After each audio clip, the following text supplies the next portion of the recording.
Today on Purple Pride, we will be covering the SFA Skate Club.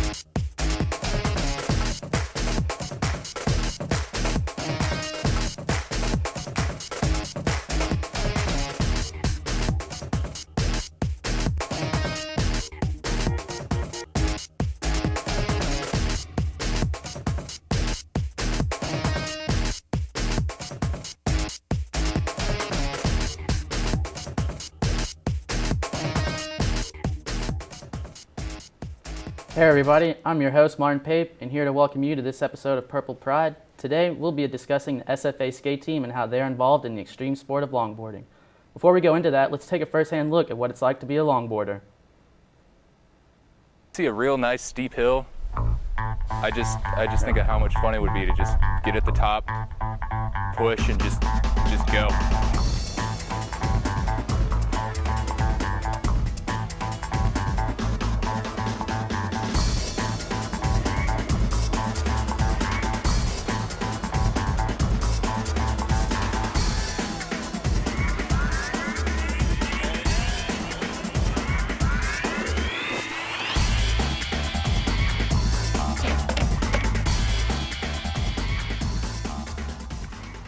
To describe bombing a hill would have to be ecstasy. It's just that perfect, everything is serene. It's just the world's flying by you at 30, 35 miles an hour, and it's just nothing better.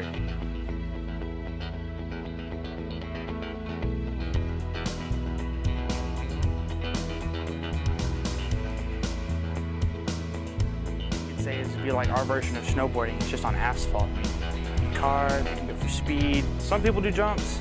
I think it's kind of crazy. Longboard, as you can see, most of the time it's completely flat. It's fairly wide, has a unique, usually a shape for aerodynamics or whatever purpose it's for. You can see the wheels a little wider, for grip, sometimes for sliding, depending on your purpose.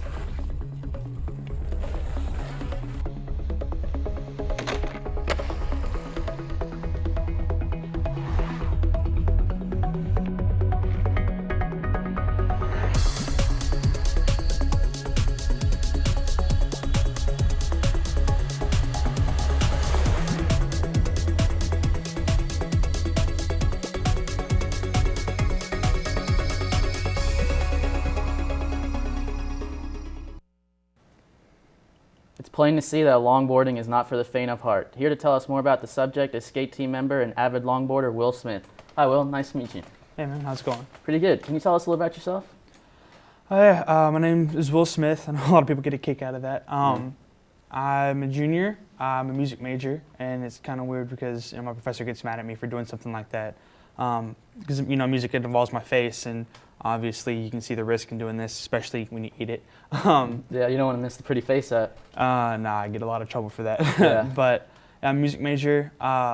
Most of my time is spent in the music building, but other than that, when I want some free time, I go out with the skate team and we bomb some hills, garages, just staying out of trouble, but yet still getting a good thrill out of it. Okay, and do you longboard to class? All the time. Really? Especially when I'm running late, I've timed myself. I can get from the Griffith building to the commuter lot in 7 minutes. Nice. And when did you first discover longboarding? Actually, when I first got to this campus, everyone knows about skateboarding, but longboarding at the time was still kind of underground. I saw someone skating to class, and I was like, oh, that looks really awesome, because I was running late. And I'm like, man, I wish I could use one of those. A couple months later, my cousin was like, hey, you want a board? I was like, sure. And that's when it all started. And can you explain that first feeling you had when you first bombed a hill, like when you first got on your board? When I first got on the board, I was scared to death. When I bombed the hill, it was awesome until I realized, oh man, I'm like hit by a car. But it's pure adrenaline. It's pretty intense. Nice. And how long did it take you to learn to ride a longboard? To get efficient at it, I would probably say about a month, just to get comfortable with the balance and just being able to go without worrying about hitting anything. Just being able to truly get comfortable with myself on the board and not have to worry about outside. And how long did it take before you took your first like steep hill?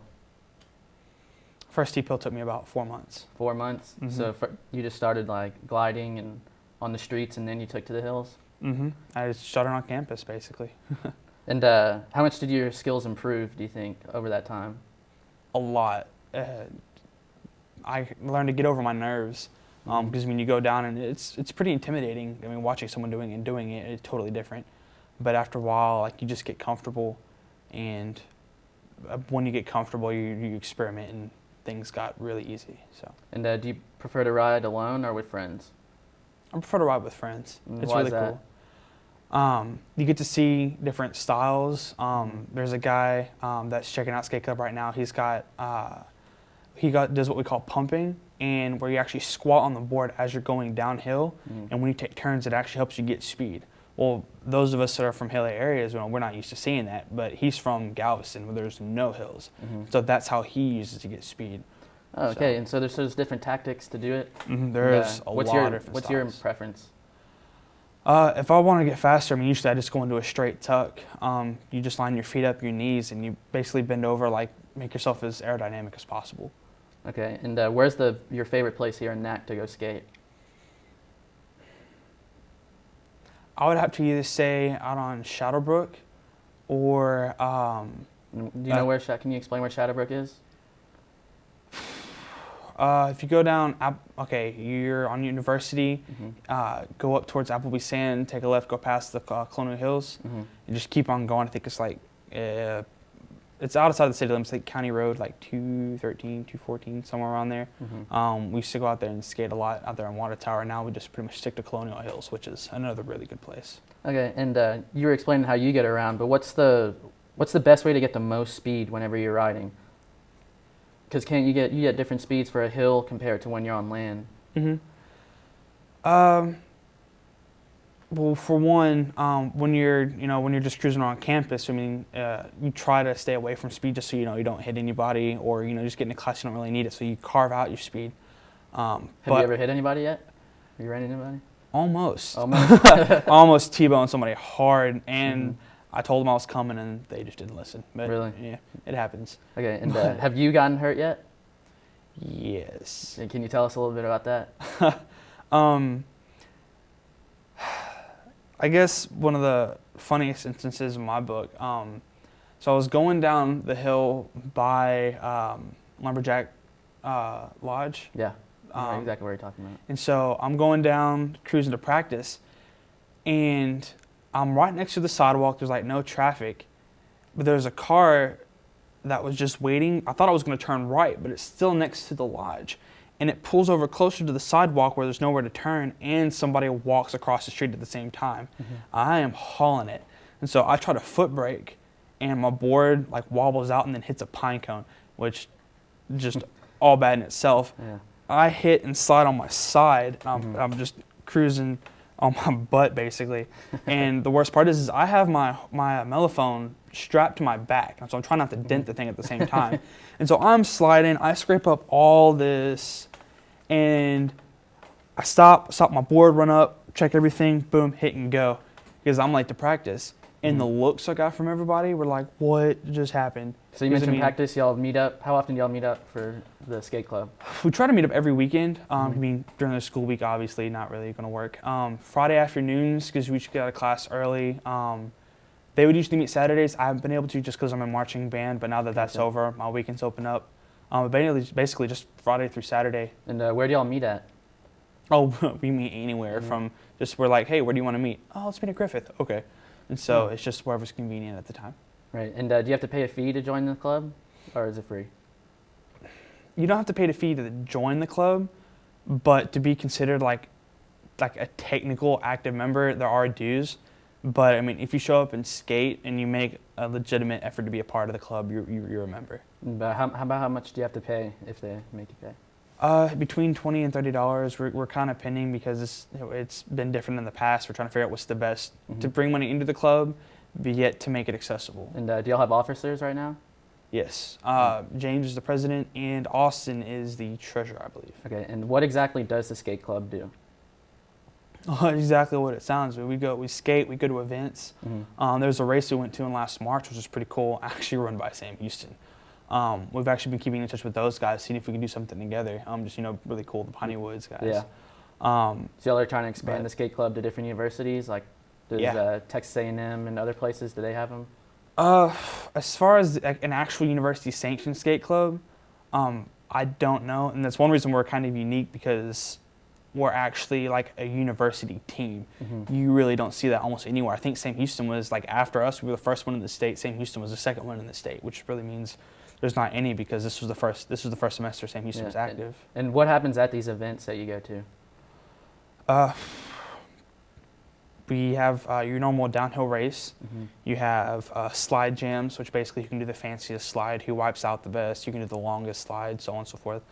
And then afterwards, the guys used to get together, have an after party. I kind of tend to stay away from those because they can get crazy, Really? especially when it involve a half pipe and alcohol.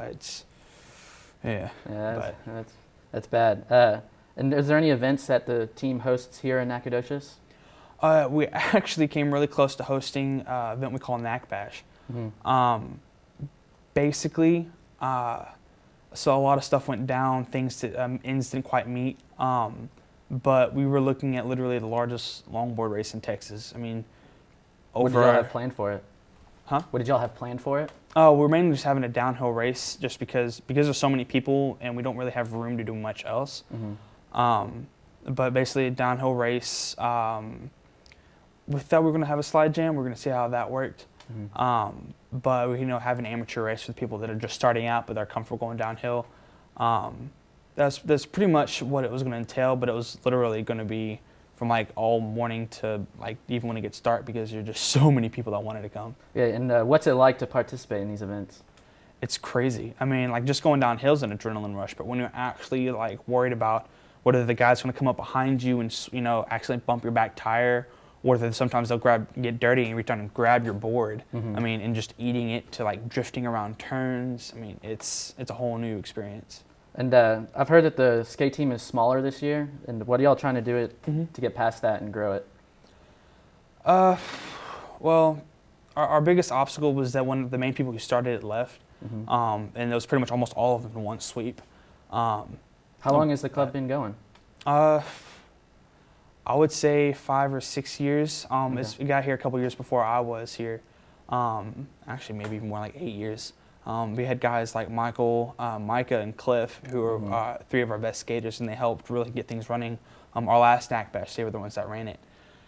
And basically, we were like, okay, why is it not working anymore? And so I talked to Michael, and he goes, well, hey, have a purpose. And we realized, well, all we were doing was just skating. And I mean, you don't have to be in a club just to go skate. And so we realized, okay, so now we're incorporating stuff into events, going out, branching out, and actually like learning skills as like running races, managing, being able to work under people that you're not used to seeing, and just incorporating just basic business skills in the races, because it takes a lot of organization. Okay, and when y'all have these events, do y'all have to cordon them off? Like, do you have to tell the police, hey, we're having an event, don't have cars driving around or anything like that? Yes, the police are probably the first people we notify. You have to be careful, because a lot of times if you're within the city limits, you have to get like a special permit. If you're outside the city limits, technically it's okay. But then, like if you get into neighborhoods, you have the homeowners association, which sometimes they're like, I don't want anything to do with that. Usually, if most of the neighbors are okay with it, it's all good. But police are definitely a big deal, because we have to make sure there's no substances around children. Make sure nobody gets hurt, that we have adequate medical attention in case something happens. Okay. Well, I'd like to thank you, our guest Will, for being here today and telling us about this awesome sport. If longboarding seems right for you, go to the Information Center. I'm Martin Pape, and join us next time on Purple Pride. Hey guys, it's another extreme day of longboarding. Yeah.